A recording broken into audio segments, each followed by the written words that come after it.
contact there up front. David getting jammed up. He got the worst of that one. Oh, trouble in the back. Killick gets a kick down the straight. Oh!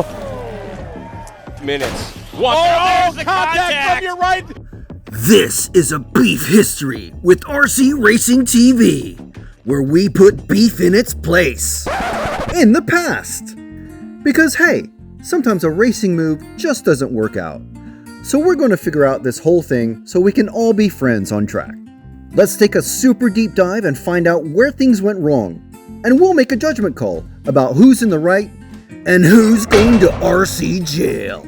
Let's have a look at the incidents in question. Now, we won't watch the first day final because that went kind of how we expected. Michael won it. So he brought it home, and all he had to do was bring it home again in A2, and it would have been his. Yeah. But this is how A2 started. And here we go, A main number 2. Oh, man, contact there up front. So, as we can see, as Scotty puts it, contact up there, up front. So that was Orlowski in a Schumacher, Ronnefalk in an X-ray, and Bartosz Zalewski in an X-ray. Which is an important point, and we'll come to that again in a minute. But let's watch the in slow motion. So here we can see Ronnefalk is approaching the back of Orlowski. It's alongside on in the that inside. front jump. Takes the inside turn. And then gets a grip roll. Orlowski goes wide, and that's Zalewski going past. So that's Zalewski's gone past, and he maintains his lead and wins A2. So David's now out of contention. Zalewski has 1 win, and Orlowski has 1 win. So Orlowski, he's on pole. He just needs to bring it home in A3. Needless to say, he doesn't bring it home in A3. And let's see what happens in A3. We've had 2 different winners here. It's all coming down to the third. Oh, man. Michal getting a little bit crossed up. David getting jammed up. He got the worst of that one. Oh, trouble in the back. So Scotty's quite... He's taking it easy on the... He's taking it quite easy. He says that they got caught up and David gets the worst of it. But I think to really understand what happens, you have to watch it slowly. So again, let's let this unfold. So now they're on a completely different part of the track. And this is David Ronnefalk. again going for the inside, but then getting caught up on a wheel. Michael goes 90 degrees to the track, turns David around. And so at this point, Orlowski's probably furious, but he's still out front. Yeah. So he's had this coming together. David's out of the question, but he's still out front. But then watch what happens. Now, this isn't Ronnefalk's fault because he's now completely out of contention and a long way back. However, he's being pursued by Zalewski, and they come into the back corner. Zalewski has the inside there. He gets the inside, looks like a good move, and then they come together. They're open wheel racing. And he's got Orlowski on top of him, and he gets underneath, and he's off. Killich, who we should say is in an X-Ray, but is not sponsored by X-Ray. He literally built that car in the hours before the first practices, I believe. Yeah. And so he's not sponsored by X-Ray. He is sponsored by Mugen Seiki. They don't have a 4-wheel drive car, so that's why he was running an X-Ray. So he makes the best of what happens, but Orlowski is first taken out by Ronnefalk. Not taken out because he didn't get taken out, but he did get hit by Ronnefalk, that's for sure. They get into a kind of a scuffle, but Ronnefalk, as Scotty says, gets the worst of it, but he gets the worst of it as in he loses positions, whereas Orlowski is just about holding on. But obviously, Zalewski from behind has caught up and is pursuing him, and then is it a clean pass? Does Zalewski wait? No, he doesn't wait. No, he carries on, and he finishes. Actually, did he wait? Because I don't think he waited really, but interestingly, this angle of this one moving camera, we can see it's like a perfect. That's the straight line that you want to take through the corner almost. Yeah. So I mean, no, he didn't wait. He didn't wait. No one waited. He didn't wait. No. Is it relevant? The team that Zalewski's driving for, is that relevant? To some racers. To some racers, to some Yes. people, you might argue that it's relevant. Now, Michael Orlowski refers to this being done again.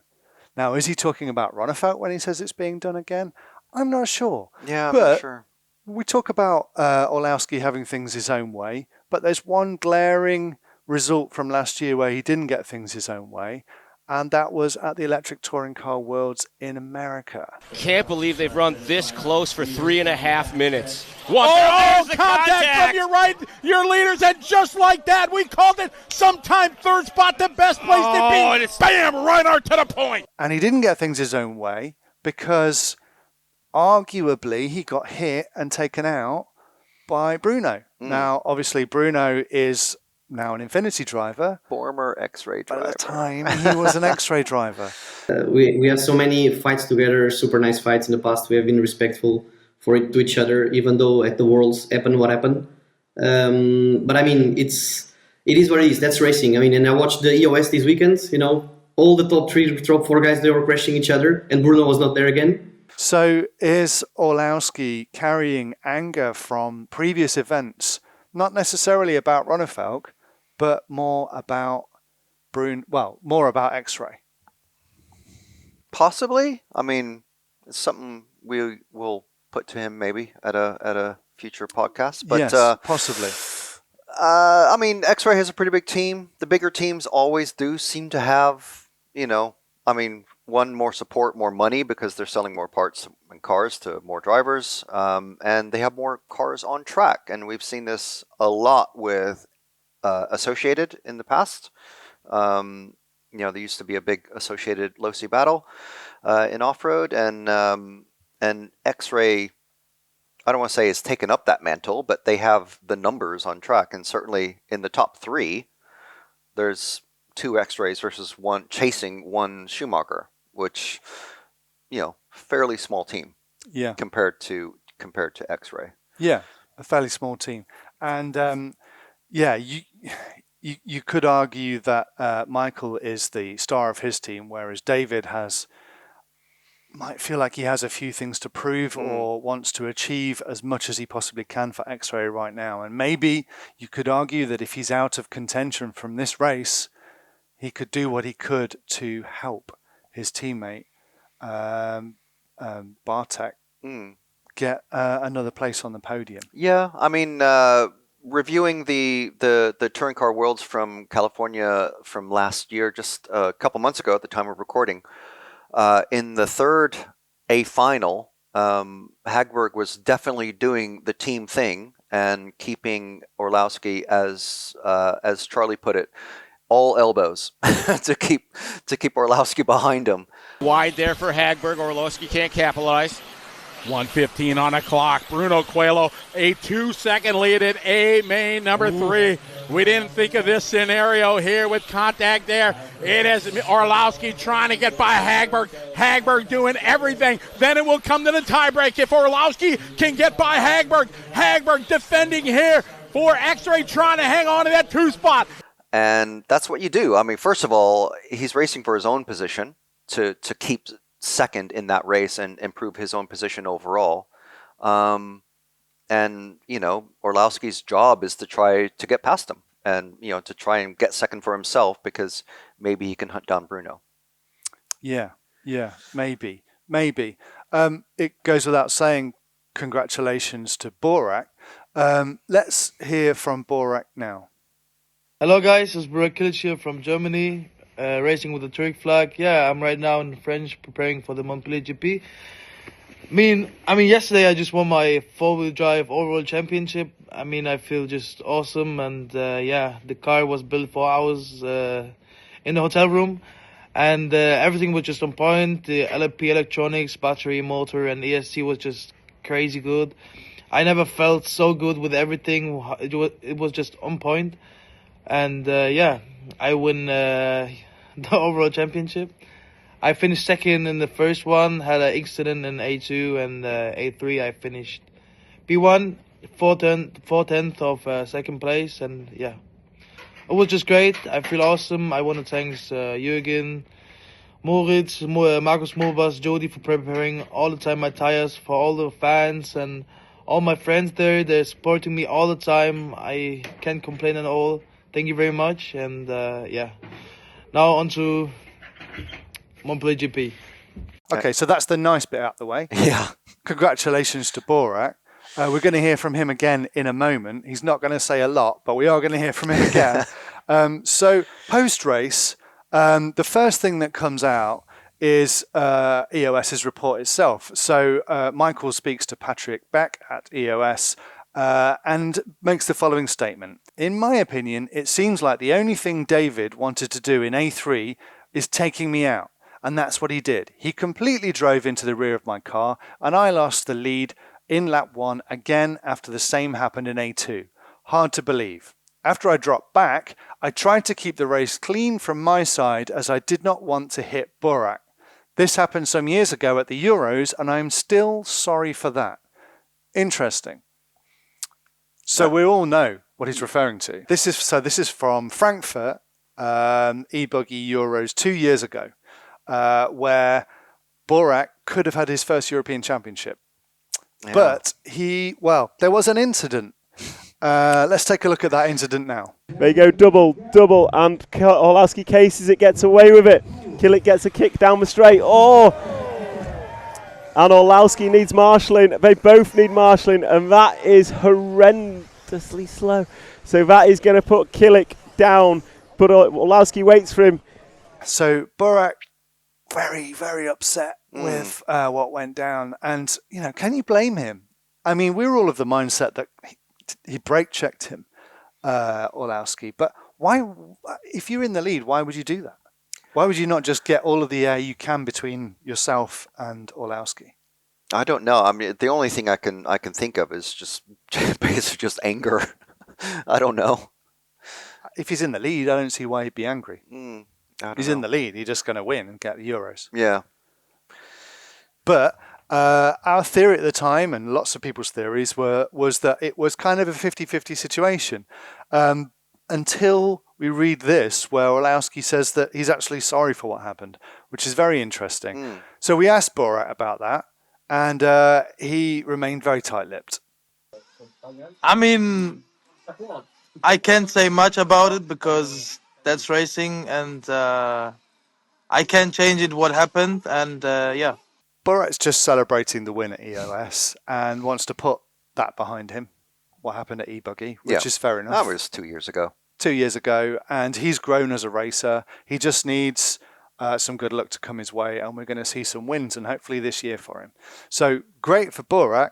So after that news report comes out, where Michael apologizes for what happened at the e-buggy Euros, we then get Ronnefalk's post. After the statement, or accusations, you might say, from Michael about being taken out in A2 and A3, David responds to the world on Facebook with a post where, most importantly, he said, "These things happen. It's easy in open wheel racing. I messed up in A3. I'm sorry about that, but whining about the start of A2 and then saying my goal in A3 was to take him out? Come on. What attitude is that? No one is here to try and ruin anyone's race." Yeah. Well, Michael was not happy. No. David is, for me, shrugging it off a little bit too much. I mean, he says it was a mistake in A3. Is he apologising for the mistake in A2? No. No, he's saying that Orlowski's just whining about it. Yeah. But A2 is where his teammate got the win. Yeah. Earlier on, he in the second paragraph, he does say, I don't have much to say about the start of A2. Michal left the door open over the big double, and I went for it as I didn't know if he was going to be able to pull away like an A1. So And- he's saying a racing incident. Yeah, I mean, from my point of view, the door is open. You're going to walk into it, aren't you? You know, like Senna said, if you don't go for the pass, can you even be a racer? Or some words to that effect. So that's the point at which Michael sends us his statement. Yeah. Which will play you the whole statement now. But interesting, look out for, he's not only complaining about Ronnefalk, he's also complaining about a new breed of young racers who seem to have very little respect on track. Let's hear from Michal. For the last few months, I've been feeling like there's a target on my back, and this weekend just proved exactly that, especially in Temskill Buggy. I think with the new generation of drivers, 17, 18, 19-year-olds, I feel like the driving and racing standards have been massively lowered because of these drivers. I feel like there's a lack of respect between the drivers, and a lot of things going on the track that shouldn't be happening. And comparing it to touring car racing, I enjoy touring car a lot more. Racing with the older drivers, they have a lot more respect for each other, and they value clean racing more. And I was extremely surprised in Four Drive because David isn't one of these young drivers, and he should have known better, trying to win the race on lap 1 and then ruining mine and his race in both A2 and A3. And even though he was out of the contention, he had no chance to win. He destroyed my race. So I don't understand. I will never understand, but I will never forget. And on to the next one. I'm really proud how strong we are, how strong pace we have week in, week out, every single category, every single class. And this pure desperation of trying to not let us win and trying to beat me just proves how strong we are and how difficult it is for everyone else to beat us. So we'll just keep plugging away, keep trying to win more races and making more podiums in the future. So not a happy chap at all. Yeah, it's I mean, I wasn't at the Euros last year, and I haven't seen Zalewski and some of these other young guns in electric buggy coming up through the ranks. But it is interesting because, I mean, the first time that I was aware of Michal Orlowski was when he won the Euros at age 14, I think it was, at Robin Hood Raceway. Yep.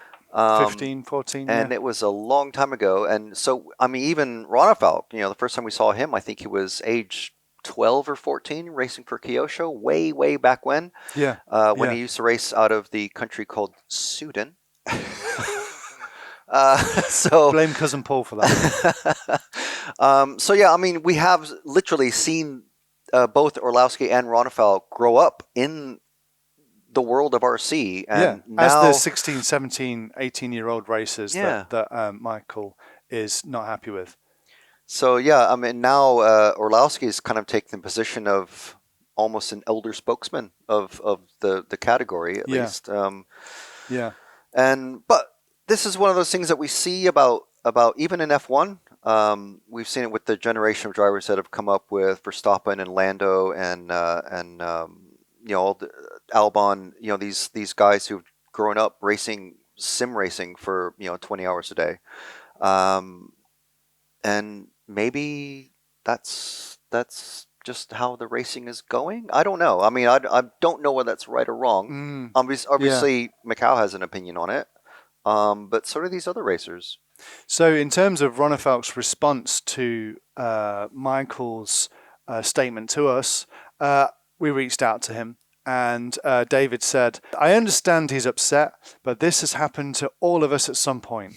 He even said after the race, he took Burak out at the Euros in Frankfurt for 1/8 EP, and he's still sorry for this, which is interesting. Yes, it is true. I'm sorry for A3, where I misjudged his bad landing, but we all do make mistakes, and I got the worst out of my own mess up as my race was ruined. He won a Euro title when taking Burak out, so I can just imagine how pissed Burak was back then. Well, yeah, indeed. It's racing, and we move on. I don't feel like I have anything other to say than what I said in my post to add to this, so you can use that. So he's referring to his previous post, basically shrugging it off and saying, it's a racing. Bring on the next race. Yeah.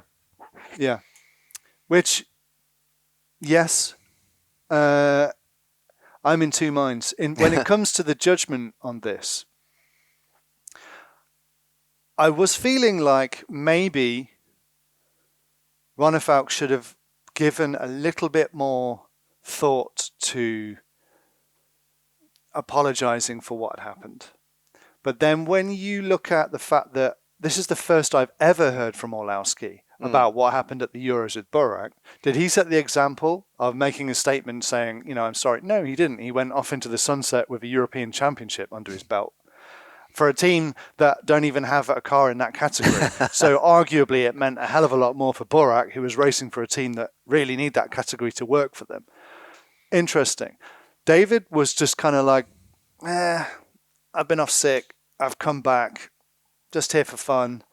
And it just happens. It's an interesting one. For me, I feel like David could have said more in terms of taking a bit more blame. But then he would also have to admit, and you can make your own minds up about this, about whether it's just convenient that his teammate profited from what happened in A2. When you look at the overall picture that his teammate also came into contact with Orlowski in A3, it was a bit like a bit of an X-ray rampage against the Schumacher driver, where the Mugen driver in an X-ray buggy profited in the end. So who was the winner out of it all? Burak. Burak, maybe sure. X-ray, definitely not Schumacher or Orlowski. Yeah. But yeah. So, judgment time. Judgment time. Who do you find favour with, or who do you feel the blame ultimately lies in? I wouldn't say the blame is on anyone. I would say I would find in favor of Ronnefalk by a hair. Just a bit. Really? Yeah. Just a bit. Because he's a racer, and as I always say, racers are going to race. He started second, and he's going to go for it. In that A2, Orlowski went wide, and he went for it. Orlowski in the A3 had a bobble, and he went for it again, and he got turned around, and it messed up Orlowski's race, but he's going for the gap. Well, he's not. He didn't go for the gap in every example we've seen because he just came into contact with him. It's an odd angle, but I think these guys, their minds work at 1,000 gigahertz, and ours on when we're watching it are operating at like 25 gigahertz. They can hear all the engine, the motor and the grip and all that stuff. So by just a bit, but that's not to say that Michal is in the wrong. That's just, I would say it's more racing incident than attempting to crash or team drive or anything like that. Well, there you have it. That's just me.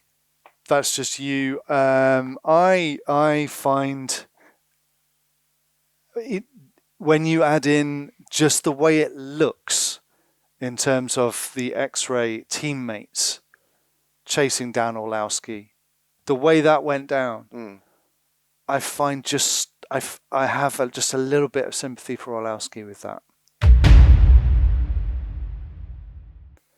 It's just a little bit more it looks bad. Yeah. It does look bad, especially when Ronnefalk has nothing to gain in A3 other than to help his teammate, who ultimately did get on the podium and who ultimately did also do his own bit to get in front of, just about, bash his own way through Orlowski.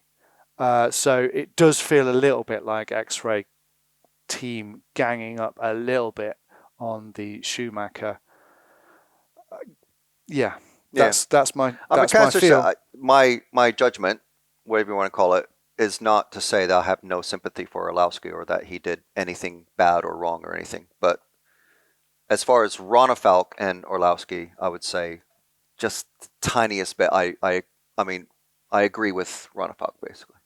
I would side with him. Okay. I side for the defendant. I think there's also two things here.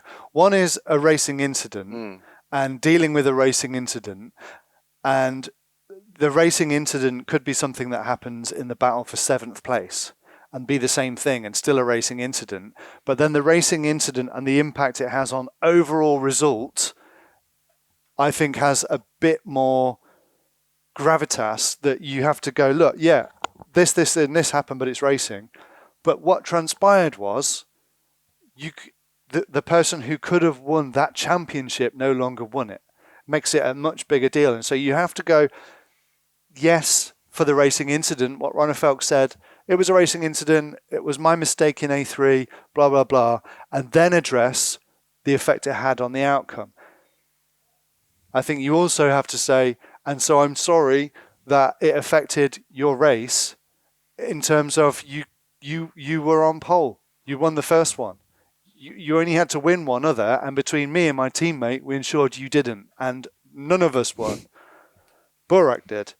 So I feel like David, all he needed to do was talk about the racing incident here, but also mention the effect that had on the outcome. And if racers start doing that and referencing the actual bigger picture of what that racing incident led to, then we'll all be in a better position. But having said that, Michael Orlowski could have said something before now about what happened in Frankfurt with Burak.